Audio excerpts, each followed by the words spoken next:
Hello बच्चों, स्वागत है आप सभी का आपके अपने चैनल गॉड क्लासेस पर। तो बच्चों, आज हम अप्लाइड मैथमेटिक्स में सीयूटी के रिलेटेड जो कंटेंट है वो करने वाले हैं। CUET test mock test number 5 जो कि ऑलरेडी गॉड क्लासेस ऐप है उस पर अवेलेबल है। तो वहाँ पर जाके आप इसकी पीडीएफ डाउनलोड कर सकते हैं, प्रैक्टिस कर सकते हैं। प्रैक्टिस करने के बाद फिर आप इस वीडियो पे आएंगे तो ज़्यादा बेटर रहेगा कि आपने कितने क्वेश्चंस कर लिए। जो क्वेश्चंस आपको नहीं आए वो यहाँ से आप समझ सकते हैं। ठीक है, आई होप कि आप लोग डाउनलोड कर लेंगे। डाउनलोड करके पहले प्रैक्टिस कर लेंगे, फिर इस वीडियो को कंटिन्यू करेंगे उसके बाद। तो अब हम यहाँ पर सबसे पहले जो पेपर स्टार्ट करते हैं, और अप्लाइड मैथमेटिक्स सीयूटी का जो कंटेंट है, अगर आप चैनल पर नए आए हैं, ज़्यादा आपको पता नहीं है, तो मैं बता दूं कि सारा का सारा सीयूटी का कंटेंट चैनल पर अवेलेबल है। प्लेलिस्ट का लिंक मैं आपको आई बटन में दे दूंगा, वहाँ पर जाके देख लो। सारे के सारे हर चैप्टर का बेसिक कंसेप्ट, हर चैप्टर के सुपर 30 एमसीक्यूज। अगर आपने इतना कर लिया तो गारंटी है कि आप इससे बाहर आपका पेपर नहीं आने वाला है। ये सब आपको अच्छी तरह से आता है तो ठीक है।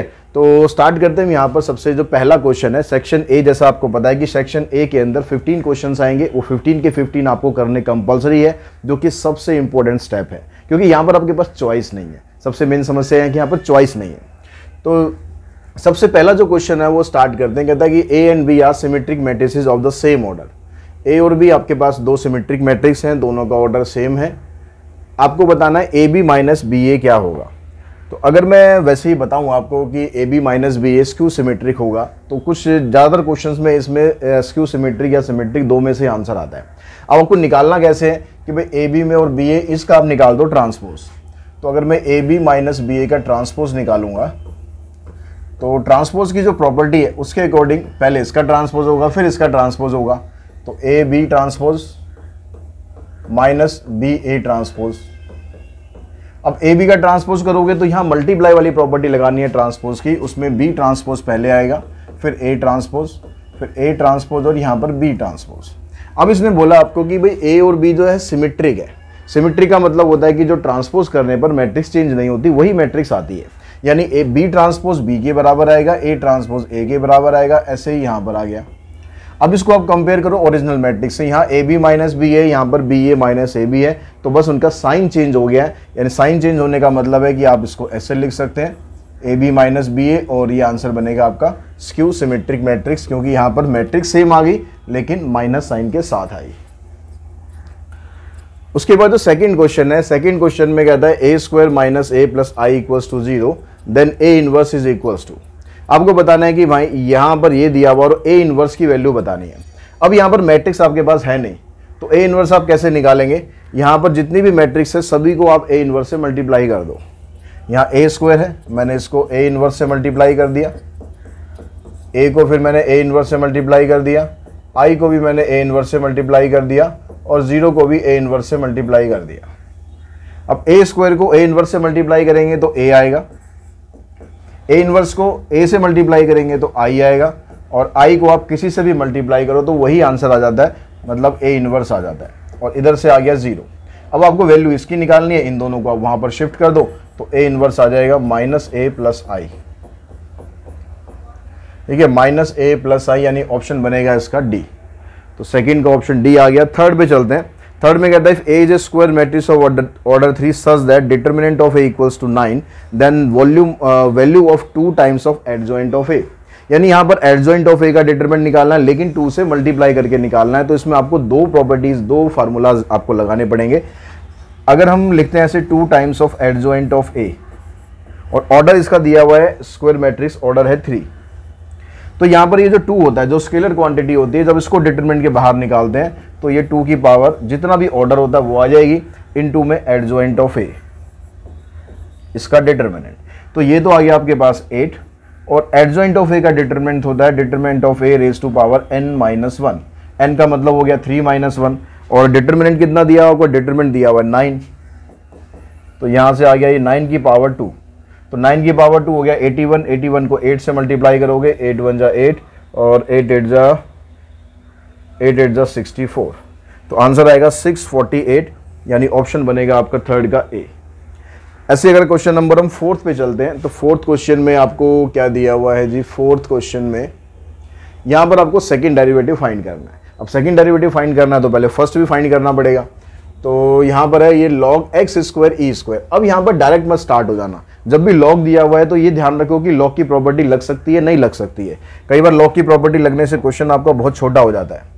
जैसे यहाँ पर लॉग की प्रॉपर्टी मैं लगा दूँ तो इसको मैं अलग अलग कर सकता हूँ ऐसे, log x square minus log e square. अब यहाँ पर ये जो पावर होती है, लॉग की प्रॉपर्टी ये भी कहती है कि पावर आगे आ जाएगी, तो ये बन गया 2 log x, ये आ गया 2 log e। अब यहाँ जो 2 log x है, जब आप इसका डेरिवेटिव करोगे तो इसका डेरिवेटिव तो हो गया 2 इंटू में 1/x, और इसका डेरिवेटिव करेंगे तो क्या आएगा, -2 अपॉन में e नहीं आएगा, ठीक है, क्योंकि ये तो पूरा का पूरा कांस्टेंट है ना, और वैसे भी log e की वैल्यू 1 होती है, तो 1 इंटू 2 2 हो गया, मतलब ये कांस्टेंट है, x नहीं है तो आपको कुछ करने की जरूरत नहीं है, कांस्टेंट है, डेरिवेटिव हो गया 0। तो मतलब फर्स्ट डेरिवेटिव आया हमारे पास 2 अपॉन एक्स, और इसका जब आप सेकंड डेरिवेटिव करोगे तो आ जाएगा -2 अपॉन एक्स स्क्वायर। तो फोर्थ का आंसर बनेगा आपका डी। अब फिफ्थ पे चलते हैं। यहाँ कहता है x plus Y equals to K is a normal, ये नॉर्मल दिया हुआ है आपको, to the curve this then k is equals to. अब ये नॉर्मल दिया हुआ है तो यहाँ से स्लोप नॉर्मल निकाल लो, यहाँ से भी स्लोप नॉर्मल का निकाल लो, दोनों के स्लोप को बराबर कर दो। तो यहाँ से नॉर्मल का स्लोप निकालने के लिए डेरिवेटिव करना पड़ेगा, तो ये आ जाएगा 2y dy by D X equals to 12, 2 से इसको कैंसिल करेंगे। अब ये आ गया dy बाई डी एक्स की वैल्यू आ गई आपके पास, dy बाई डी एक्स की वैल्यू आ गई 6 अपॉन में y। अब जो लेकिन जो स्लोप ऑफ नॉर्मल होता है वो होता है माइनस डी एक्स अपॉन में dy, तो माइनस डी एक्स अपॉन में dy की वैल्यू क्या आएगी, ये आ जाएगी -y अपॉन में 6। तो यहाँ से स्लोप नॉर्मल का ये आया, और ये आपको लीनियर फॉर्म में दे रखा है, तो जो लीनियर इक्वेशन होती है उसका स्लोप आप सीधा निकाल सकते हो -a अपॉन b इस फार्मूले से। तो a का मतलब है जो x का कोफिशिएंट है, x का कोफिशिएंट यहाँ पर कितना है माइनस, तो ये लग गया, x का कोफिशिएंट है 1 और y का कोफिशिएंट वो भी है 1, और इक्वल्स टू में रखना है आपको -y अपॉन 6, क्योंकि ये भी आपका नॉर्मल का स्लोप निकला और ये भी नॉर्मल का स्लोप निकला, तो दोनों को इक्वल रखेंगे तो y की वैल्यू आ जाएगी 6। अब इसने पूछी है आपसे k की वैल्यू, k यहाँ पर, अच्छा यहाँ पर k है तो पहले आपको x की वैल्यू भी निकालनी पड़ेगी। अब x की वैल्यू कहाँ से निकालोगे, अब यहाँ पर पुट करोगे, तो y की वैल्यू आ गई आपके पास 6, मतलब ये बन गया 36, ये आ गया 12x, 12 से इसको काटो तो x की वैल्यू आ गई 3। अब आप देखो x की वैल्यू 3 है आपके पास, y की वैल्यू 6 है, तो k की वैल्यू क्या बनेगी, 9 बननी चाहिए, तो 9 हमारे पास ऑप्शन में दिया हुआ है बी पे, तो फिफ्थ का आंसर बनेगा बी। क्वेश्चन नंबर 6 पे चलते हैं। 6 क्वेश्चन में कहता था interval in which the function this is strictly increasing. Interval आपको बताना है कि किस इंटरवल पर फंक्शन स्ट्रिक्टली इंक्रीज करेगा। अब उसके लिए आपको डेरिवेटिव निकालना है क्रिटिकल पॉइंट निकालने के लिए, तो यहाँ इक्वल्स टू का साइन इधर आना चाहिए था, लास्ट में लग गया, कोई बात नहीं। एफ डैश एक्स निकाल लो, ये आ गया 6x स्क्वायर प्लस में 6x माइनस 12, ये तो हो गया आपके पास एफ डैश एक्स। अब यहाँ से 6 कॉमन निकालो, एक्स स्क्वायर प्लस में x माइनस 2, इसके फैक्टर कर दो मिडिल टर्म स्प्लिटिंग करके, एक फैक्टर आएगा x प्लस 2, दूसरा आएगा x माइनस 1। x की वैल्यू यहाँ से निकालेंगे, इसको 0 के बराबर पुट करके, तो x की वैल्यू एक तो आएगी -2 और x की वैल्यू आएगी +1। इंटरवल बना दो, तो पहले -2 आएगा, फिर +1 आएगा, फिर आपके पास इन्फिनिटी। अब लगा दो इसमें वेवी कर्व मेथड की स्ट्रिक्टली इंक्रीजिंग कहाँ पर पड़ेगा। उसके लिए आपको क्या देखना होता है, x का कोफिशिएंट देखना होता है, यहाँ भी पॉजिटिव यहाँ भी पॉजिटिव, तो ये भी पॉजिटिव ये भी पॉजिटिव, और सॉरी ऑल्टरनेट साइन चेंज करना है, पहला पॉजिटिव फिर नेगेटिव फिर उसके बाद पॉजिटिव। अब यहाँ पर देख लो कि भाई पॉजिटिव मतलब स्ट्रिक्टली इंक्रीजिंग तब होता है जब पॉजिटिव होता है, तो पॉजिटिव -इन्फिनिटी से -2 पर है और 1 से इन्फिनिटी पर है, -इन्फिनिटी से -2 और 1 से इन्फिनिटी, तो ये आपका ऑप्शन आ जाएगा। ठीक है, अब ये ml का क्वेश्चन है, तो ml क्या करता है, ज़्यादातर यहाँ पर क्लोज ब्रैकेट यूज़ करता है, लेकिन ओपन ब्रैकेट यहाँ पर होनी चाहिए थी, लेकिन ऑप्शन में अगर ओपन ब्रैकेट वाला सीन ही नहीं है तो फिर आप इसी पर टिक कर देना। ठीक है, अगर ये वाला भी होता और ये वाला भी होता, मान लो ये दोनों ऑप्शन हमारे पास होते, तो फिर आप इसको टिक करते। ठीक है, स्ट्रिक्टली इंक्रीजिंग के लिए ये होना चाहिए, लेकिन अगर ये अवेलेबल ही नहीं है तो फिर आप इस पर टिक कर देंगे, ये आपका आंसर बनेगा। यहाँ पर कहता है the least value of the function, least value मतलब मिनिमम वैल्यू। अब मिनिमम वैल्यू हम कैसे निकाल सकते हैं, मिनिमम वैल्यू हम निकालते हैं इसका डेरिवेटिव करके, पहले मैक्सिमम मिनिमम फाइंड करेंगे। ठीक है, अब यहाँ पर इसका डेरिवेटिव करेंगे तो आएगा आपके पास ax का डेरिवेटिव आ गया a, और इसका आएगा -b अपॉन में एक्स स्क्वायर। अब आप इसको 0 पुट करेंगे क्रिटिकल पॉइंट निकालने के लिए, तो इसको आपने 0 पुट किया, इसको उधर लेके जाओगे तो एक्स स्क्वायर की वैल्यू आपके पास बनेगी, एक्स स्क्वायर की वैल्यू बनेगी b अपॉन में a। यानी x की value plus minus b upon a आनी चाहिए, लेकिन इसने बताया आपको कि a और b दोनों ग्रेटर देन 0 और x भी ग्रेटर देन 0 है, तो इसका मतलब माइनस वाला सीन तो पॉसिबल ही नहीं है। यहाँ पर x की वैल्यू आएगी रूट बी अपॉन में रूट ए। अब मैक्सिमा है या मिनिमा है, पॉइंट ही एक है, जो भी है तो इसी को पुट कर दो उठा के, इसको यहाँ पर पुट करोगे तो आपके पास क्या आएगा, a इंटू में x प्लस b अपॉन में x है तो ये अपॉन में आ जाएगा। अब यहाँ से नीचे रूट a है, इसको हम ऊपर ले जाएंगे नेक्स्ट स्टेप में, इधर आ गया a से ये रूट a कैंसिल होगा तो रूट a नीचे आ गया, सॉरी रूट a ऊपर आ गया, तो ये बन गया रूट ए बी। यहाँ से ये इधर चला जाएगा, इन दोनों को आप सॉल्व करोगे तो ये भी रूट ए बी बनेगा, यानी आंसर आना चाहिए आपका 2 रूट ए बी। तो 2 रूट ए बी यानी ऑप्शन बनेगा 7th का बी। क्वेश्चन नंबर चलते हैं 8th पर। 8th क्वेश्चन में इस तरह का क्वेश्चन आपने एलपीपी में कई बार किया है। यहाँ पर कहता है कि कॉर्नर पॉइंट आपको दे रखे हैं और minimum value of the objective function occurs at, यहाँ पर किस किस पॉइंट पर मिनिमम वैल्यू इसकी लाई कर रही है। तो यहाँ पर जितने भी पॉइंट है आपके पास, देखो 0 2 3 0 0 2 3 0 सिर्फ इन्हीं की बात कर रहा है, तो सारे पॉइंट की हमें ज़रूरत ही नहीं, हमें 0 2 और 3 0 निकाल के देख लेते हैं कि हमारे पास वैल्यू आ क्या रही है। तो अगर मैं 0 2 पुट करता हूँ तो 0 2 पुट करने पर यहाँ पर ये z है आपका, ठीक है, यहाँ पर ये z लिख दिया, यहाँ पर f लिख दिया, कोई बात नहीं। यहाँ पर 0 पुट करोगे, यहाँ पर 2 पुट करोगे तो 12 आंसर आ रहा है, और 3 0 पे करेंगे, x की वैल्यू यहाँ 3 पुट करेंगे तो यहाँ से भी 12 आ रहा है। तो मैक्सिमम वैल्यू आपकी या मिनिमम वैल्यू जो भी है यहाँ पर, ये मैक्सिमम या मिनिमम जो भी बनेगी, यहाँ पर वैसे मिनिमम बोल रहा है, तो ये वैल्यू आपकी दोनों पर सेम आ रही है। जब 2 पॉइंट पर वैल्यू सेम आती है तो इसका मतलब वो 2 पॉइंट ही नहीं होते, उस लाइन सेगमेंट पर जितने भी पॉइंट होते हैं उन सभी पर मिनिमम वैल्यू आपकी पॉसिबल होगी। यानी इसमें ऑप्शन बनेगा आपका every point on the line segment joining the point 0 2 and 3 0। तो इसमें ऑप्शन बनेगा आपका डी। क्वेश्चन नंबर 9th में यहाँ पर आपको इसको इंटीग्रेट करना है। अब इसको इंटीग्रेट करने के लिए e की पावर x e की पावर माइनस x है, तो ये जो माइनस x है ना, यही हमारा स्टार्टिंग पॉइंट है। इसको आप इस तरीके से लिखिए, e की पावर x प्लस में 1 अपॉन e की पावर x प्लस में 2। अब यहाँ पर इसको जब आप इंटीग्रेट करेंगे, पहले इसको सॉल्व कर लेते हैं। e की पावर x एलसीएम लेंगे तो ये एलसीएम आपका ऊपर शिफ्ट हो जाएगा, तो ये ऐसे आ जाएगा e की पावर x, ये e की पावर 2x प्लस 1 प्लस में 2 इंटू में e की पावर x। अभी जो नीचे वाली जो टर्म आ रही है आपके पास, इस टर्म को मैं ऐसे लिख सकता हूँ क्या, e की पावर x और e की पावर x प्लस 1 का होल स्क्वायर लिख सकते हैं क्या ऐसे। इसका स्क्वायर करेंगे ये आ जाएगा, 1 का स्क्वायर करेंगे ये आ जाएगा, 2a भी करेंगे तो ये भी आ रहा है। अब जो नीचे वाला फंक्शन है ना, उसका डेरिवेटिव आपको ऊपर मिल रहा है, तो उसका डेरिवेटिव ऊपर मिल रहा है, या तो आप इसको t पुट कर दो, या टी पुट नहीं करना चाहते, डायरेक्ट भी लगाना चाहते हो डायरेक्ट भी लग जाएगा, जैसे आप कंफर्टेबल हो वैसे कर सकते हो, ठीक है। अगर डायरेक्ट लगाते हो ठीक है, अगर डायरेक्ट नहीं लगाते तो क्या करो, e की पावर x इसको आप टी पुट कर लो, पर बेटर है कि आप डायरेक्ट ही लगाओ, क्यों खाम खा अपना टाइम हम वेस्ट करें। हम इसको ऐसे लिख लेते हैं, और थोड़ा सा ईजी कर देता हूँ मैं आपको, ऐसे लिख लेते हैं। अब एक प्रॉपर्टी थी कि भाई अगर इस वाले फंक्शन का एग्जैक्ट डेरिवेटिव साथ में दिया होता है तो इसमें आप पावर रूल अप्लाई कर सकते हो। अब इसमें पावर रूल अप्लाई करने का मतलब क्या है, अब इसमें इसका कोई काम नहीं है, ख़त्म है, सिर्फ आपको इसमें पावर रूल लगाना है। तो e की पावर x प्लस 1, इसमें 1 ऐड करेंगे तो -1 और डिवाइडेड बाय -1, यानी आंसर बनेगा 1 अपॉन e की power x plus 1 with negative sign. तो यहाँ पर देखो -1 अपॉन e की पावर x प्लस 1, c तो आपको लगाना ही लगाना है, ठीक है। इनडेफिनेट इंटीग्रल जब भी करोगे तो c आपको लगाना है, तो 9th का ऑप्शन बनेगा आपका c। अब 10th पे चलते हैं, क्वेश्चन नंबर 10th। 10th में कहता है इसका आपको इंटीग्रल करना है। अब इसमें यहाँ पर ये x से x की पावर 7 है, इस तरह का जो भी क्वेश्चन आएगा जिसमें एक x है और अंदर x की पावर 7 8 9 10 कुछ भी हो, उसमें आपको क्या करना है, ये जो पावर दे रखी है ना उससे एक पावर कम करनी है और उससे मल्टीप्लाई कर देना है। तो यहाँ x की पावर बनेगा, ऊपर आ जाएगा 6, और नीचे जब x की पावर 6 से मल्टीप्लाई करेंगे तो x की पावर 7, और ये x की पावर 7 प्लस 1। अब उससे फ़ायदा क्या होता है आपको कि भाई ये जो फंक्शन है ना x की पावर 7, इसका डेरिवेटिव आपको सीधा ऊपर मिल जाता है। तो अब आप इसमें यहाँ पर t पुट कर सकते हो x की पावर 7 को, तो x की पावर 7 को t पुट करा तो ये बनेगा 7 x की power 6 dx equals to dt।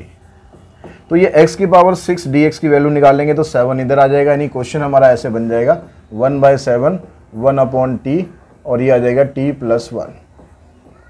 अब यहाँ पर ये होगा पार्शियल फ्रैक्शन से, लेकिन यहाँ पर भी मैं डायरेक्ट ही आपको बता रहा हूँ, जब भी यहाँ पर कोई कंसेक्यूटिव नंबर आएंगे तो आप उसको डायरेक्टली किस तरीके से ब्रेक कर सकते हो, आप लिख सकते हो ऐसे 1/t माइनस 1/t प्लस 1।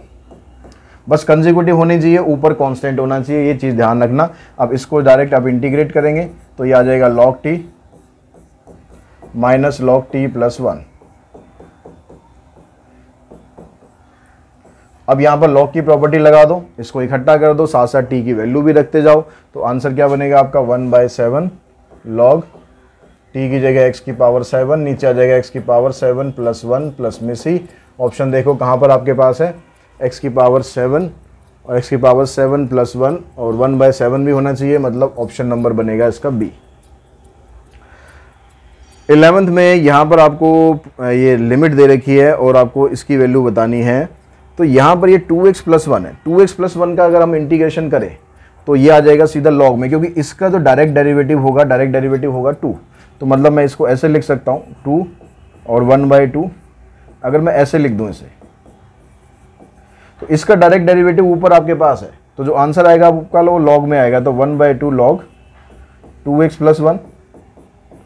और ये किसके बराबर दिया हुआ है, इसके बराबर दिया हुआ है आपको, तो इसको हम इसके बराबर रख देते हैं। अभी पहले लिमिट और लगा लेते हैं।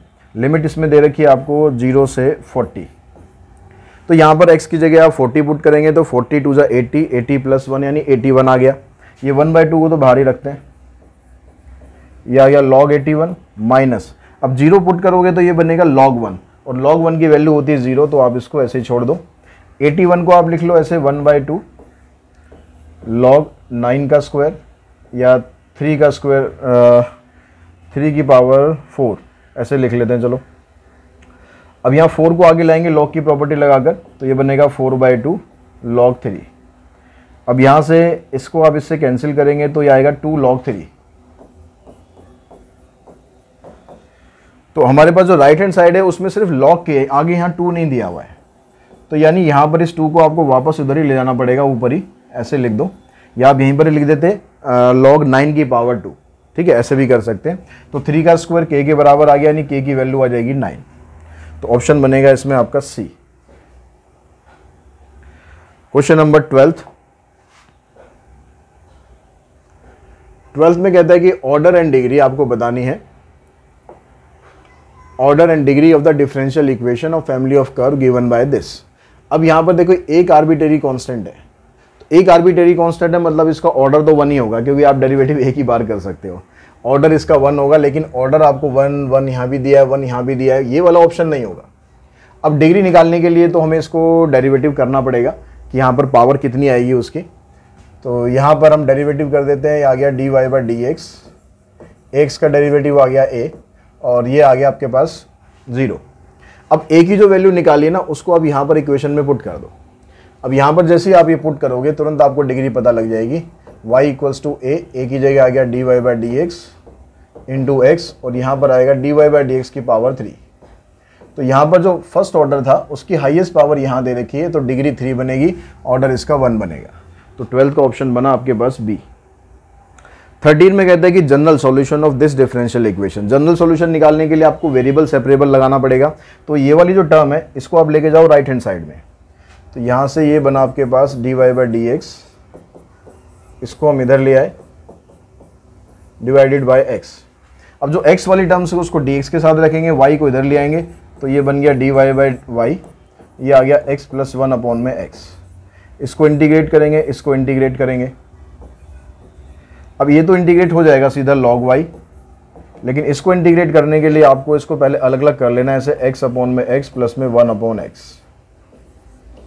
तो ये आ गया 1, और 1 को इंटीग्रेट करेंगे तो आ जाएगा आपके पास x, ये x आ गया और ये log x आ गया, और उसके बाद आ गया c। अब यहाँ पर देखो आपको log की टर्म्स में नहीं दे रखा आंसर, तो क्या करो, आप log वाली टर्म्स को इकट्ठा करो, इसको इधर लाओ, log y minus log x equals to x plus c. यहाँ से मैंने इसको इकट्ठा कर दिया, log y अपॉन x हो गया log की प्रॉपर्टी लगाकर, और जब हम log को हटाकर उस साइड लेके जाते हैं तो वो e में कन्वर्ट हो जाता है, तो ये बन गया y upon x equals to e की पावर x प्लस सी। अब ये e की पावर x प्लस c जो है इसको अलग अलग कर दो आप, इसको अलग अलग करोगे तो ये क्या बनेगा, e की पावर x इंटू में e की पावर c, इस x को यहाँ मल्टीप्लाई करो, x e की पावर x, और ये जो टर्म है ना ये कांस्टेंट है तो इसको लास्ट में उठा के आप कैपिटल C में कन्वर्ट कर दो। अब देखो आंसर आपके पास क्या बनता है, y equals to x e की पावर x प्लस c, तो ऑप्शन बनता है आपका इसमें A। नेक्स्ट क्वेश्चन पे चलते हैं, क्वेश्चन नंबर 14। यहाँ पर कहता है for a random variable x ex ये दिया हुआ है, ex स्क्वायर ये दिया हुआ है, तो वेरिएंस आपको बताना है।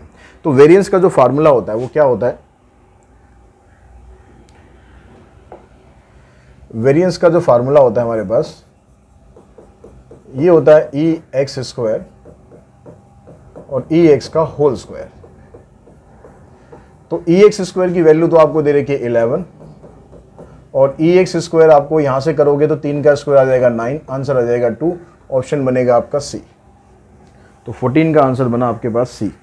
अब 15 पे चलते हैं। 15 में यहां पर आपको कहता है the probability distribution of A discrete random variable x is given below. तो यहां से आपको ई एक्स निकालना है। ई एक्स का मतलब होता है, ई एक्स का मतलब होता है कि आपको एक्स को उसके पी एक्स से मल्टीप्लाई करना है। तो 30 को 1/5 से मल्टीप्लाई करेंगे 6 आ जाएगा, 10 को 3/10 से करेंगे तो 3 आ जाएगा, और -10 को 1/2 से करेंगे तो -5। तो 9 - 5 4 आंसर आ गया। तो 15 का ऑप्शन बन गया आपका बी। तो ये सेक्शन ए हमने कंप्लीट करा, अभी सेक्शन बी हम आगे और स्टार्ट करते हैं। तो 16 क्वेश्चन में सेक्शन बी का जो फर्स्ट क्वेश्चन है उसमें कहता है कि 3 × 7 + 5 mod 4, इसकी वैल्यू आपको फाइंड करनी है। तो 3 × 7 यहाँ पर कैलकुलेट करो, 21 आ गया, 21 प्लस में 5 यानी 26 आ गया। अब 26 को अगर मैं 4 से डिवाइड करूँ, नहीं सॉरी 26 को अगर मैं 4 से डिवाइड करूँगा तो रिमाइंडर बचेगा 2। तो ऑप्शन बनेगा इसमें आपका डी। ठीक है, 26 को अगर आप 4 से डिवाइड करेंगे तो रिमाइंडर बचेगा आपका 2। अब जो नेक्स्ट क्वेश्चन है, नेक्स्ट क्वेश्चन में कहता है in what ratio must water be mix with milk to gain 16 and 2/3% on selling the mixer at cost price. तो अब यहां पर ये कहता है कि भाई जो कॉस्ट प्राइस पे आपने मिल्क खरीदा उसमें आपने कुछ वाटर मिला दिया। अब वाटर मिलाने के बाद आपने जितने में खरीदा था ना उतने में आपने आगे सेल कर दिया, लेकिन आपने पानी मिला दिया उसके अंदर, मतलब आपके पास क्वांटिटी ज्यादा हो गई, क्वांटिटी ज्यादा हो गई, बेच आप उसी रेट पर रहे हो जितने में आपने मिल्क लिया था, तो आपको फायदा तो होगा, और फायदा कितना होगा वही आपको बताना है। तो कॉस्ट प्राइस जितना था उसी पर आप सेल कर रहे हो मिक्सर को। तो हम मान लेते हैं कि जो मिल्क का जो कॉस्ट प्राइस है वो आपने लिया 1 रुपए में। ठीक है, ये हो गया सीपी। अब इसके अंदर आपने कुछ पानी मिलाया, पानी मिलाकर आपने मिक्सर को बेचा कितने में, इतने में ही बेच दिया। ठीक है, सेलिंग प्राइस ऑफ मिक्सर, ये मैं मिक्सर की बात कर रहा हूं, सेलिंग प्राइस ऑफ मिक्सर आपके पास फिर 1 आ गया। ठीक है, इस पर आपको गेन हो रहा है 16 and 2/3% का। तो इसको हम फ्रैक्शन में लिख देते हैं, 16 × 3 = 48 प्लस में 2 यानी 50/3 का आपको गेन हो रहा है। तो यहां से अब पहले क्या करो, आप पहले इसका वो निकाल लो सीपी, यानी जो मिक्सर है उसका आपको सीपी एक्चुअली में कितने का पड़ रहा है। आपने तो मिल्क खरीदा था, आपने मिक्सर कितने में पड़ रहा है वो निकाल लो। तो सीपी कितना, सीपी का फार्मूला होता है एसपी इंटू में 100 और नीचे आ गया 100 प्लस में गेन। तो यहां पर आ गया 300 + 50, 350 आ गया, और इस 3 को आप ऊपर ले जाओ,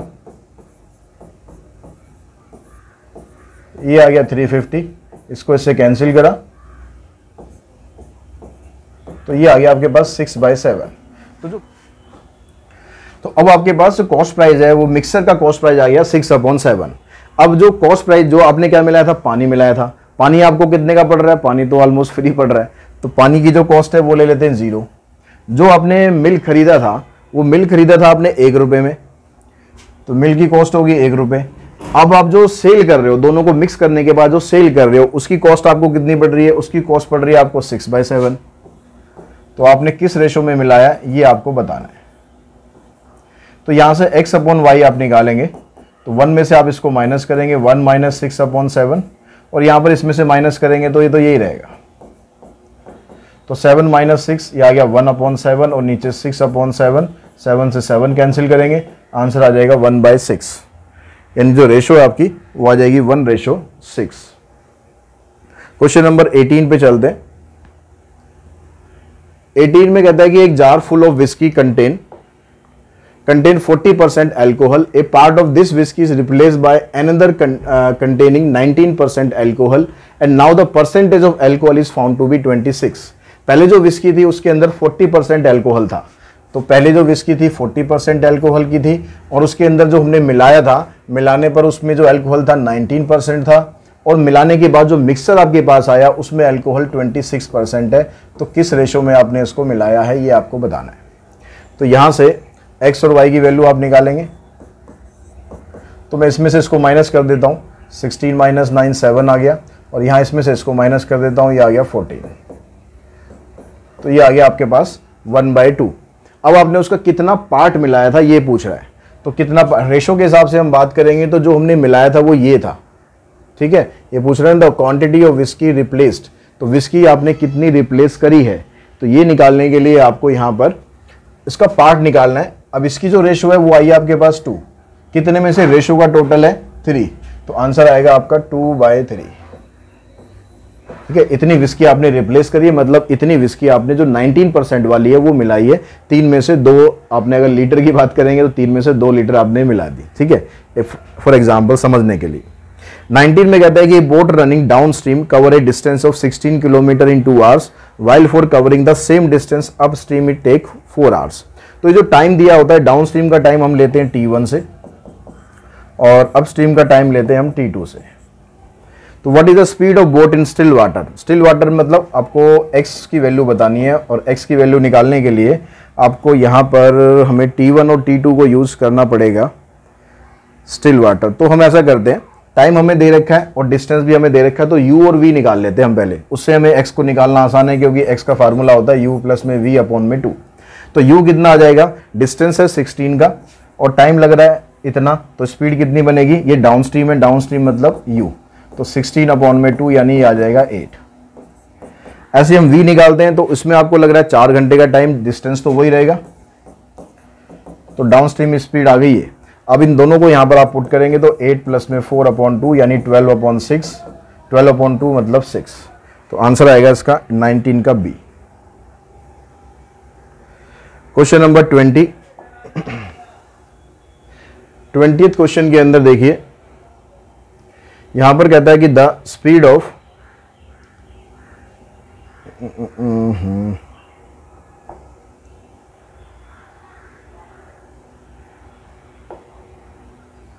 the speed of A boat in still water is 15 kilometre per hour. Speed of boat इसको हम x से कंसिडर करते हैं, रेट ऑफ करंट मतलब रेट ऑफ वाटर तो इसको कंसिडर करते हैं y से। The distance travel by boat down stream in 12 minutes, तो डाउन स्ट्रीम अगर वो जाता है तो 12 मिनट का डिस्टेंस ट्रेवल करने में, द डिस्टेंस आपको बताना है कि 12 मिनट में कितना डिस्टेंस ट्रेवल कर रहा है। तो टाइम तो आपको दे रखा है, टाइम आपको दे रखा है, आपको बस क्या करना है, यहाँ पर डिस्टेंस निकालने के लिए आपको स्पीड चाहिए। अब स्पीड किसकी चाहिए, स्पीड चाहिए डाउन स्ट्रीम की, तो डाउन स्पीड में हम दोनों को ऐड कर देते हैं, तो u की वैल्यू आ गई आपके पास 18, u 18 आ गया, और टाइम दे रखा है आपको 12 मिनट। 12 मिनट का मतलब है मैं इसको आर में कन्वर्ट कर लूंगा तो आ जाएगा 1/5। तो यहां से अब डिस्टेंस आप निकालोगे, डिस्टेंस का फार्मूला होता है स्पीड इंटू में टाइम, तो 5 से इसको करेंगे तो आ जाएगा 3.6 किलोमीटर। तो इसका आंसर बनेगा 20 का आंसर बनेगा डी। तो क्वेश्चन नंबर 21 देखते हैं। 21 में कहता है Rohan started a business with ₹75,000। Rohan ने बिजनेस स्टार्ट किया 75,000 से।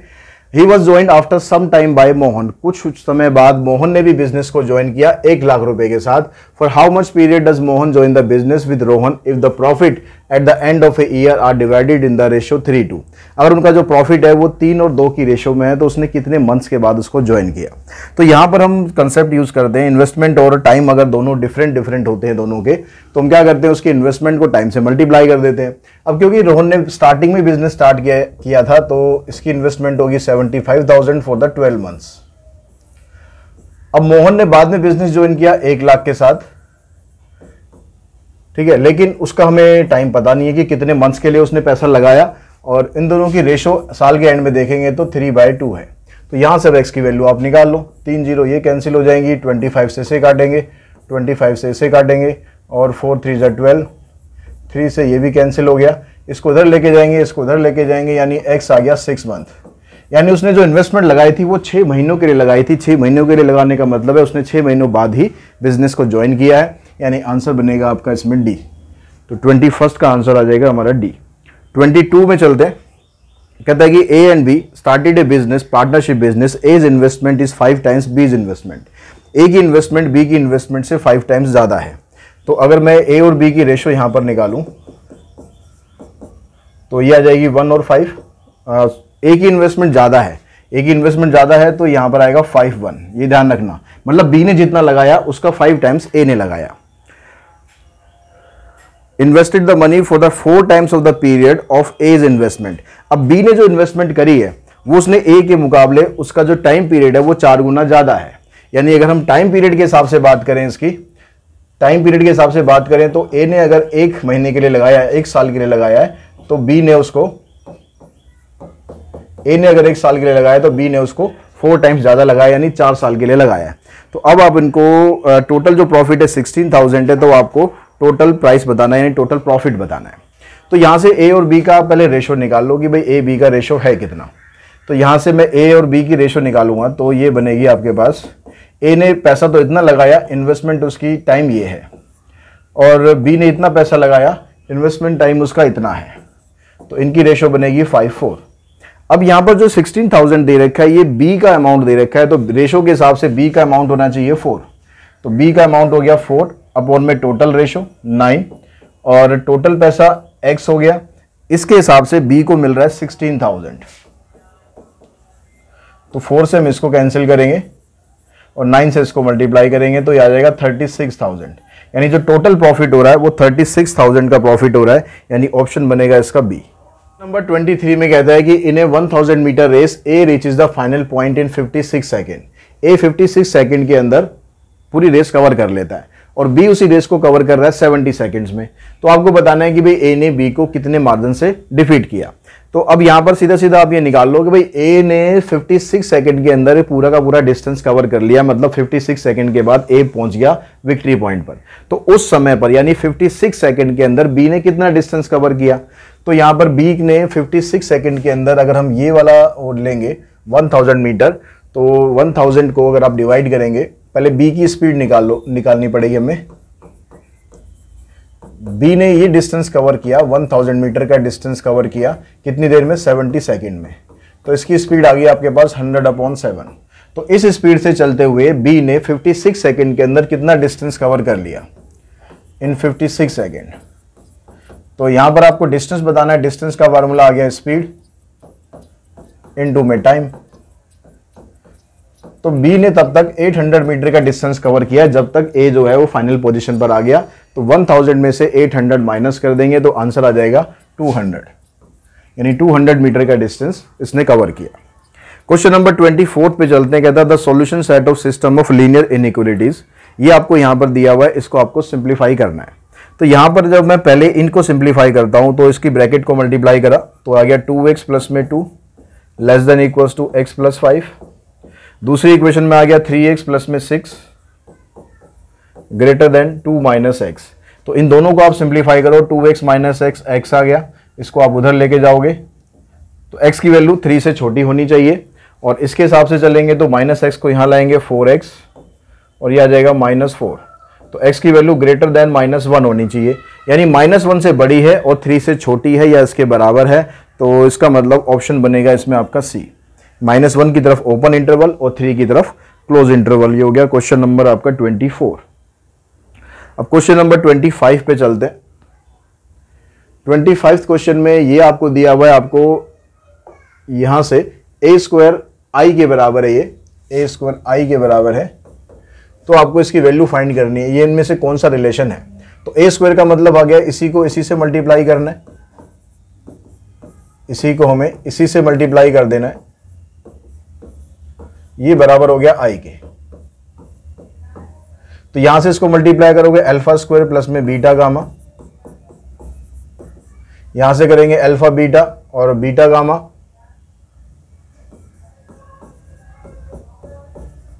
एक क्वेश्चन चेक करना पड़ेगा, इसमें माइनस साइन भी होना चाहिए एक। क्वेश्चन नंबर है 25।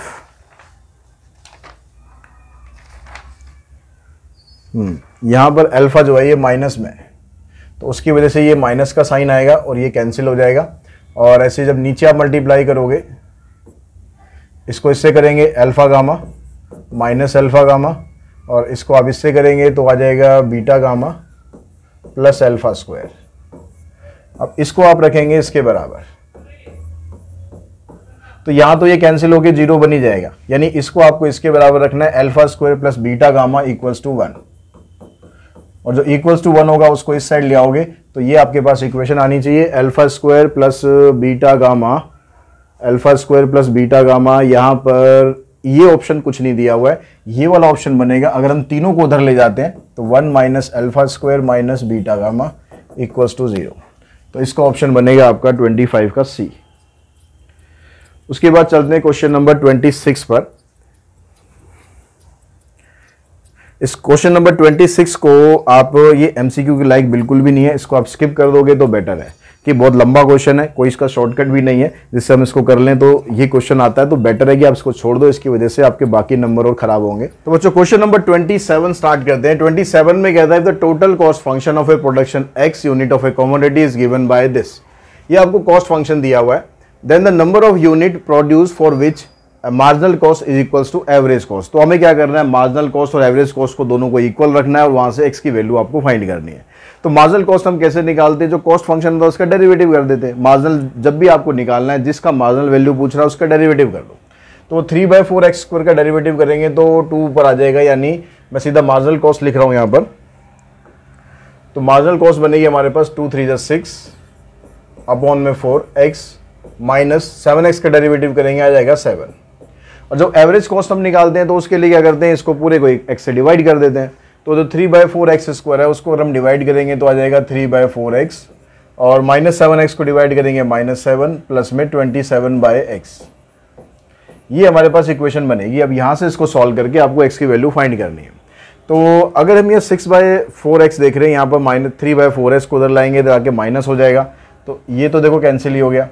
ये इधर आके हो जाएगा -3/4 यानी प्लस 3/4x, और इधर बचेगा हमारे पास 27/x। तो क्रॉस मल्टीप्लाई करते हैं यहाँ से, ये होगा कैंसिल, तो ये आ जाएगा आपके पास x² इक्वल्स टू 36, और x की वैल्यू आप निकालेंगे तो प्लस माइनस आएगी, लेकिन हमें तो प्लस लेनी है क्योंकि क्वांटिटी यहाँ पर कभी भी नेगेटिव करनी नहीं है। तो x की वैल्यू बनेगी आपकी 6, तो 27 का ऑप्शन बनता है हमारा बी। उसके बाद नेक्स्ट 28 पर चलते हैं। 28 में कहता है कि company sell its product at ₹20 per unit. एक यूनिट 20 रुपये की है, एक यूनिट 20 रुपये की है, तो उसका मतलब जो रेवेन्यू फंक्शन है हमारा ये बनेगा 20x। Fix cost for the company is rupees this, ये फिक्स कॉस्ट है, और वेरिएबल कॉस्ट जो रेवेन्यू है ना उसका 25% है। तो जो कॉस्ट फंक्शन है वो क्या होता है, कॉस्ट फंक्शन में फिक्स कॉस्ट और वेरिएबल कॉस्ट दोनों को ऐड करते हैं।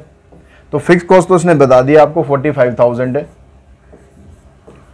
45,000, और जो वेरिएबल कॉस्ट है उसमें कह रहा है कि भाई 25% ऑफ द टोटल रेवेन्यू होगा। तो टोटल रेवेन्यू आपके पास 20x है, और इसका 25% निकालेंगे तो 25/100। तो यहाँ से आप इसको कैंसिल कर लो, ये कैंसिल हो जाएगा 4 पे, 4 ये कैंसिल करेंगे आ जाएगा 5x।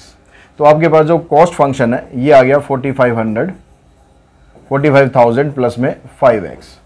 अब क्वेश्चन में क्या पूछता गया है, if x denote the number of unit produce then what will be the total cost function. Total cost पूछ रहा है आपसे, टोटल कॉस्ट हमने निकाली ली है 45,000 प्लस में 5x, यानी ऑप्शन बन गया इसमें आपका ए। अब नेक्स्ट क्वेश्चन पे चलते हैं, क्वेश्चन नंबर 29। 29 में यहाँ पर पूछता है आपसे मिनिमम वैल्यू। अब मिनिमम वैल्यू का मतलब है कि आपको यहाँ पर इसका वो निकालना है, पहले क्रिटिकल पॉइंट निकालना है, क्रिटिकल पॉइंट इसमें पुट करके मिनिमम वैल्यू निकालनी है। अब क्रिटिकल पॉइंट निकालने के लिए इसका डेरिवेटिव कर दो, तो डेरिवेटिव बना इसका 2x और -250 अपॉन में x²। अब ये जो क्रिटिकल पॉइंट हमने निकालते हैं, जो f' निकालते हैं, उसको 0 के बराबर पुट करते हैं, तो इसको 0 के बराबर पुट कर दो। इसको इस साइड लेके जाएंगे तो आ जाएगा 2x इक्वल्स टू 250 अपॉन में x²। 2 से हमने ये कैंसिल करा, और इसके यहाँ क्रॉस मल्टीप्लाई करके बना x³ अगर 125 है तो x की वैल्यू हो जाएगी 5। अब जो भी पॉइंट है वो एक ही पॉइंट है आपके पास, ही इसी से मैक्सिमम वैल्यू निकलनी है आपकी। इस 5 को आप यहाँ पर पुट कर दो, तो 5 का स्क्वायर बनेगा आपका 25, और 5 से अगर मैं इसको 250 को डिवाइड करूंगा तो ये आ जाएगा 50। तो 50 और 25 दोनों को ऐड करेंगे, बन गया आपके पास 75। तो 29 का ऑप्शन बनता है बी। उसके बाद क्वेश्चन नंबर 30 में कहता है लेस्पियस इंडेक्स नंबर ये है, पाशे ये है, फिशर निकालना है। तो फिशर क्या होता है भाई, इन दोनों का क्या होता है, इन दोनों का ज्योमेट्रिक मीन होता है। तो आप ज्योमेट्रिक मीन निकालोगे इन दोनों का, तो देखो 160 और 90, ज्योमेट्रिक मीन में क्या होता है, स्क्वायर रूट करना है 160 इंटू में 90, तो यहाँ पर तो 16 है, इसका तो हो जाएगा 4, 9 का हो जाएगा 3, और तो यहाँ 2 0 आ रही है, मतलब ये बन जाएगा 10, तो 4 3 जा 12, 12 2 जा 120, इसका ऑप्शन बन गया आपका बी। क्वेश्चन नंबर 31 देखते हैं। 31 में the which of the following is not a non probability sampling, जिसमें प्रोबेबिलिटी नहीं है। अब प्रोबेबिलिटी नहीं है वो हमारे पास है यहाँ पर जजमेंट सैम्पलिंग, क्योंकि जजमेंट में क्या होता है, यहाँ पर जज के ऊपर डिपेंड करता है, जो आपको यहाँ पर मतलब जज कर रहा होता है उसकी चॉइस के ऊपर डिपेंड करता है कि किसको सिलेक्ट करना है किसको नहीं करना। तो यहाँ जजमेंट सैम्पलिंग हमारा आंसर होगा 31 का। ठीक है, नॉट ए नॉन प्रोबेबिलिटी पूछ रहा है, नॉट ए नॉन प्रोबेबिलिटी पूछ रहा है, तो इसका मतलब यहाँ पर ये तो नॉन प्रोबेबिलिटी है, कन्वीनियंस है ये भी नॉन प्रोबेबिलिटी है, और जो वॉलंटरी रिस्पॉन्स है ये भी नॉन प्रोबेबिलिटी है, तो आंसर बनेगा हमारा क्लस्टर सैम्पलिंग। ठीक है, क्वेश्चन गलत रीड कर लिया था मैंने, क्लस्टर सैम्पलिंग हमारा आंसर आएगा। उसके बाद क्वेश्चन नंबर 32 देखिए, इसमें कहता है what sum of money invested now could establish a scholarship of ₹2500 which is to be awarded at the end of every year forever. हमें 2500 की स्कॉलरशिप देनी है और हमेशा के लिए देनी है। If money is worth 4% compounded annually. अब जो स्कॉलरशिप आपको देनी है वो एट द एंड देनी है, यानी जो भी टर्म आएगी उस टर्म के एंड में देनी है। तो यहाँ परपेचुटी बन रही है फर्स्ट टाइप ऑफ परपेचुटी, जिसमें जो फार्मूला होता है वो होगा IR/I। तो परपेचुटी आपको देनी कितनी है, 2500 की परपेचुटी देनी है, और I कितना है 4% है, कंपाउंडेड एनुअली है, तो 4% का मतलब 4/100 को यहाँ लिख लेते हैं। अब 4 से आप इसको कैंसिल करोगे तो आ जाएगा 62500, यानी 6,62,500। 62,500 ये हमारा आंसर आ जाएगा 32 का ए। उसके बाद नेक्स्ट क्वेश्चन पे चलते हैं। यहां पर कहता है कि vehicle costing rupees this has scrap value rupees this, if annual depreciation charge is rupees this then useful life of the vehicle. तो जो डेप्रिसिएशन का फार्मूला होता है उसके हिसाब से अगर हम चलें तो उसमें क्या होता है, cost original cost minus scrap value divided by useful life. तो यहाँ पर आपको यूजफुल लाइफ निकालनी है। डेप्रिसिएशन कितना हो रहा है, डेप्रिसिएशन हो रहा है 12,500 का, तो यहाँ इसको रखना है आपको। जो ओरिजिनल कॉस्ट थी 1,25,000 है और स्क्रैप वैल्यू उसमें से 25,000 है, तो यहाँ से आपको n फाइंड करना है। तो यहाँ 12,500 हो गया इधर, इसमें से आप इसको माइनस करोगे आ जाएगा 1 लाख डिवाइडेड बाय n। तो यहाँ से जब n की वैल्यू आप निकालेंगे तो n आएगा आपके पास 1 लाख डिवाइडेड बाय 12,500। यहाँ से हम इसको ये कैंसिल करते हैं, 25 से 5 पे कटेगा, 25 4 जा और 5 से कटेगा 8 साल, तो ऑप्शन बनेगा इसमें 33 का ऑप्शन बनेगा आपके पास सी। ठीक है, उसके बाद जो नेक्स्ट क्वेश्चन है, नेक्स्ट क्वेश्चन को हम देखते हैं तो उसके हिसाब से नेक्स्ट में कहता है the corner point of the feasible reason. ये कॉर्नर पॉइंट आपको दे रखे हैं और z आपको ये दे रखा है, और साथ में कहता है कि भाई कंडीशन पी क्यू की बतानी है, मैक्सिमम वैल्यू जो होगी z की वो इन दोनों पॉइंट्स पर आएगी। अब मैक्सिमम वैल्यू इन दोनों पॉइंट्स पर आ रही है, मतलब दोनों पॉइंट्स को इसमें डालेंगे तो वैल्यू सेम आएगी, इसका मतलब यही तो हुआ। तो यहाँ पर हम यहाँ x की जगह वैल्यू डालेंगे 15, तो ये बनेगा 15p, यहाँ पर डालेंगे ये बनेगा 15q, और अगर हम 0 20 डालते हैं यहाँ पर तो x की जगह 0 हो जाएगा, ये तो 0 हो गया, y की जगह 20 आने पर ये बनेगा 20q। अब इस 15q को आप इधर ले जाएंगे तो 15p इक्वल्स टू 5q, और 5 से आप इसको कैंसिल करें तो आंसर बनेगा 3p इक्वल्स टू q। तो 3p इक्वल्स टू q यानी ऑप्शन बना आपका डी। उसके बाद नेक्स्ट क्वेश्चन पे चलते हैं 35 पर। 35 जो क्वेश्चन है उसके अंदर आपको दिया हुआ है, इसने असर्शन बेस्ड टाइप क्वेश्चंस आ गए यहाँ पर। तो इसमें जो स्टेटमेंट 1 और स्टेटमेंट 2 होगी उसके हिसाब से हम देखेंगे कि आपका आंसर क्या हो सकता है। तो यहाँ पर स्टेटमेंट 1 है, उसमें कहता है कि statement 1 is called assertion, statement 2 is called reason. तो अब आपको यहाँ पर असर्शन रीजन के आंसर देखने हैं कि क्या आपके पास बनेगा। स्टेटमेंट 1 में कहता है कि ए आपको ये दे रखा है, तो जो an है वो ये आएगा, तो क्या ऐसा आएगा या नहीं आएगा वो हमें चेक करना है। तो यहाँ पर a की पावर n है, n की वैल्यू आपको कुछ नहीं दी हुई है, a स्क्वायर करके देख लेते हैं कि यहाँ पर आता क्या है। a स्क्वायर करने पर यहाँ पर अगर 2 आएगा तो मतलब ये ठीक जा रहा है, अगर और चाहते हो निकालना तो 3 निकाल के देख लेंगे। तो ए स्क्वायर का मतलब हो गया यहाँ पर 1101 1101। ठीक है, यहां से हम इसकी वैल्यू निकालते हैं। अब इसको मल्टीप्लाई करेंगे आप, तो देखिए मल्टीप्लाई करने पर यहाँ से 1, यहाँ से 0, 1 आएगा, इधर से 1, इधर से 1, ये आपके पास 1 आ जाएगा, 2 आ जाएगा, इधर से 0 और इधर से 1, 0 0 आएगा, 0 + 1 ये 1 आ गया। अगर आप क्यूब भी और निकाल के देखना चाहते हैं तो क्यूब भी और निकाल के आप देख लें। तो क्यूब के लिए आप 1101 को मल्टीप्लाई करेंगे 1201 से, तो यहाँ पर देखो क्या आएगा, 1 0 1 हो गया, 2 + 1 3 आ गया, 0 1 0 0 आ गया, फिर 0 + 1। मल्टीप्लाई आप लोगों को करना आता है, मैं ज़्यादा डिटेल में उसमें जा नहीं रहा। तो यहाँ पर देखो क्यूब करने पर यहाँ 3 आ रहा है, स्क्वायर करने पर 2 आ रहा है, तो n करने पर यहाँ पर n आएगा, मतलब ये स्टेटमेंट तो ट्रू है। अब जो नेक्स्ट स्टेटमेंट है उसमें ये कहता है कि भाई b आपको ये दिया हुआ है, देन i + b⁻n जो है वो इसके बराबर होगी। अगर यहाँ पर b की वैल्यू हमें ये दे रखी है, इसके अंदर अगर मैं आइडेंटिटी को ऐड कर दूँ, यहाँ पर क्या करा है i + b, तो आइडेंटिटी को अगर मैं इसमें ऐड करूँगा तो क्या बनेगा, आइडेंटिटी है 1001 और इसके अंदर b को हमने ऐड कर दिया, तो यहाँ पर देखो 1 1 और ये 0 और ये 1, तो ये जो मैट्रिक्स आपके पास ये थी, ये यही तो मैट्रिक्स बन गई, यानी a की पावर यहाँ पर n बन गया। तो यहाँ से अब जो राइट हैंड साइड है, और राइट हैंड साइड में है i + में n × में b, तो i का मतलब आ गया आपके पास 1 0 0 1 और n टाइम्स ऑफ b, जो b मैट्रिक्स है उसको n से मल्टीप्लाई करेंगे तो यहाँ पर सिर्फ n आएगा, बाकी सब जगह 0 आएगा। मैं डायरेक्ट लिख देता हूँ 0 n 0 0। अब इनको अगर आप सॉल्व करोगे तो क्या बन रहा है, देखो यहाँ से 1 बनेगा, इधर n बनेगा, इधर 0 बनेगा, इधर 1 बनेगा, तो जो मैट्रिक्स यहाँ पर आ रही है वही मैट्रिक्स आपकी यहाँ पर आ रही है। तो इसका मतलब ये जो स्टेटमेंट 2 है वो भी ठीक है और ये स्टेटमेंट 1 को करेक्ट एक्सप्लेन भी कर रही है, यानी इसमें जो ऑप्शन बनेगा आपका ऑप्शन नंबर बनेगा ए। तो 37th क्वेश्चन देखते हैं। यहाँ पर कहता है let Cx be the total cost function for the x unit of a commodity. Cx क्या है, यहाँ पर टोटल कॉस्ट है, एंड स्टेटमेंट 1 क्या कहती है कि ये क्वेश्चन में थोड़ा मिस प्रिंट है, यहाँ पर ये मार्जिनल एवरेज कॉस्ट का फार्मूला होता है। हाँ जी, तो यहाँ पर मार्जिनल एवरेज कॉस्ट और आना था यहाँ पर, तो मैं इसके इक्वल्स टू में यहाँ लिख देता हूँ। तो मार्जिनल एवरेज कॉस्ट हमारी इसके बराबर होती है, तो ये स्टेटमेंट आपकी ठीक है, ये इसका फार्मूला होता ही है।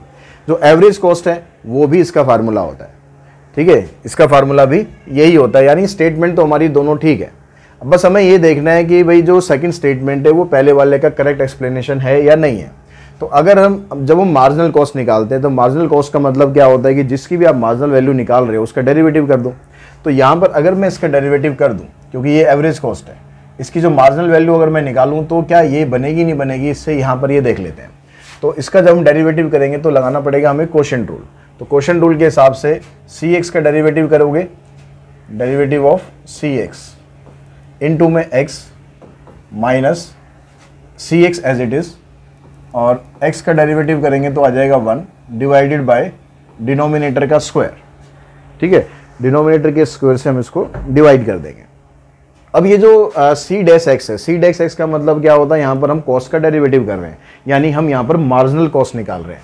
तो ये जो C-x है इसकी जगह आप लिख सकते हो मार्जिनल कॉस्ट इनटू में x minus Cx divided by x square. तो यहाँ पर इसका हमने डेरिवेटिव करा तो आपके पास ये वैल्यू आ गई, मतलब ये इसका करेक्ट एक्सप्लेनेशन है।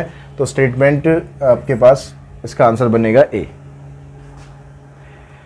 उसके बाद 38th क्वेश्चन देखते हैं। 38th क्वेश्चन में स्टेटमेंट 1 में कह रहा है present value perpetuity of A periodic payment rupees made at the end of the each payment period instance being I पर पीरियड पर रुपी इज दिस। तो ये स्टेटमेंट तो ठीक है, ये फार्मूला होता ही है, एट द एंड में परपेचुइटी का ये फार्मूला होता है। स्टेटमेंट 2 में कहता है अमाउंट और future value of perpetuity is undefined. जो फ्यूचर वैल्यू होती है परपेचुइटी की वो अनडिफाइंड होती है। स्टेटमेंट ये भी ठीक है, लेकिन इस स्टेटमेंट का इससे कोई रिलेशन नहीं है। यहाँ पर हम प्रेजेंट वैल्यू निकाल रहे हैं, यहाँ फ्यूचर वैल्यू की बात कर रहे हैं, तो इसका इससे कोई रिलेशन नहीं है। तो statement both the statement are true and statement 2 is not the correct explanation of statement 1। तो ऑप्शन बनेगा आपका 38 का बी। उसके बाद 39th पे चलते हैं। 39 में आपको ये मैच द कॉलम करने, यहाँ पर देखो कि formula less space index number, इसका फार्मूला क्या होता है, जो आपको सबसे आसान लग रहा है पहले उसको देखो। यहाँ पर देखो फिशर का फार्मूला सबको पता है कि भाई फिशर का फार्मूला स्क्वायर रूट में आता है, तो ये है। अब यहाँ पर सी का जो है सेकंड है, सी का सेकंड देख लो कहाँ पर है, यहाँ भी नहीं है, तो ये तो ऑप्शन होगा नहीं, यहाँ भी नहीं है, यहाँ भी नहीं है, यहाँ है सी का सेकंड, तो यही हमारा राइट आंसर है। तो हमने एक से पता लगा लिया कि हमारा राइट आंसर क्या है। ठीक है, इस तरह से थोड़ा दिमाग यूज करना एग्जाम में करते हुए। उसके बाद क्वेश्चन नंबर हम 40 पे चलते हैं। 40 में भी आपको मैच द कॉलम करने, तो यहाँ का सैम्पलिंग मेथड दिया हुआ है, यहाँ पर डिस्क्रिप्शन दिया हुआ है, तो इसको सॉल्व करके मतलब इनमें से क्या आंसर आ रहा है। तो यहाँ पर जो सबसे आसान इक्वेशन लग रही है पहले आप वो सॉल्व करो। तो यहाँ पर देखो ये जो लेस देन का साइन होता है, तो लेस देन का साइन का मतलब क्या होता है, x-2 की वैल्यू -4 से लेकर +4 तक के बीच में लाई करेगी, ये मतलब होता है।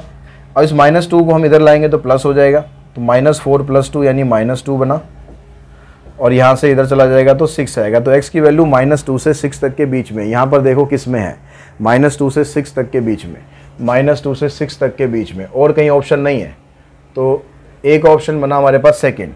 तो अब यहाँ देखो a यहाँ पर फर्स्ट है, ये ऑप्शन नहीं होगा, a सेकंड यहाँ पर है, ये हो सकता है, a थर्ड है, ये नहीं होगा, a सेकंड यहाँ भी है, तो a सेकंड है यहाँ पर। ठीक है, उसके बाद b यहाँ पर 1 है, b यहाँ पर 4 है। तो आपको देखो कि ये b निकालना आसान रहेगा कि नहीं रहेगा। ये कह रहा है कि b का जो b हमारे पास ये है, सॉरी b में भी आपको क्या दिया हुआ है, -2 x + 2। यहाँ से आपको दो इक्वेशन सॉल्व करनी पड़ेंगी, मॉड हटा के दो इक्वेशन सॉल्व करनी पड़ेगी, तो इसको हम रहने देते हैं। हम देखते हैं दूसरी इक्वेशन जो हमें आसान पड़े, x-2 इज ग्रेटर देन 4। अब x-2 की वैल्यू ग्रेटर देन 4 है, इसका मतलब जो इसकी मॉड वैल्यू है, इसको आप मॉड को हटाओगे तो जो x-2 की वैल्यू आएगी ये क्या आएगी आपके पास, अगर इसकी मॉडुलस वैल्यू 4 से बड़ी है तो नेगेटिव साइड ये 4 से ज़्यादा होगा, मतलब ये लेस देन -4 होगा और ग्रेटर देन +4 होगा। तो यहाँ से x की वैल्यू निकालोगे तो ये वैल्यू बनेगी, यहाँ से -2 को इधर लेके गए तो x लेस देन -2 बना, और यहाँ से x ग्रेटर देन 6 बना।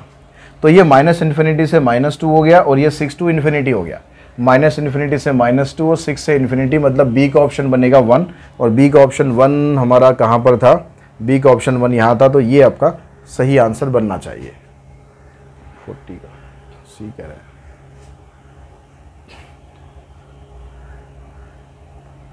सॉरी ये तो हमने निकाला था सी, सी का आंसर बनेगा 1, तो सी का आंसर 1 कहाँ पर है, यहाँ पर है, ये बनेगा, ये नहीं बनेगा। ठीक है, बी को सॉल्व नहीं किया हमने, ये बी को सॉल्व नहीं किया हमने सी को सॉल्व किया है। ठीक है, हमने सी को सॉल्व करके ये निकाला, तो सी का ऑप्शन बना 1, सी का ऑप्शन 1 यहाँ पर मिलता है हमें, तो इसलिए ये हमारा सही आंसर बनेगा, ना कि ये। उसके बाद नेक्स्ट क्वेश्चन करते हैं। ध्यान रखना है कि किसको हम सॉल्व कर रहे हैं।